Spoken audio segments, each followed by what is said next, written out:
所以耶穌好清楚咁要界定乜嘢係屬於天主，乜嘢係屬於魔鬼。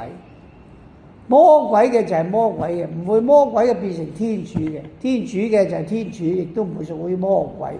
所以有時我哋自己我哋自己係唔係嘅，就好似今日福音所記載嘅，啲人見到耶穌行奇蹟，見到耶穌做嘅一切講嘅一切，佢冇咁嘅能力嘅，魔鬼嘅能力啫咁。所以耶穌清楚咁解釋，如果魔鬼自己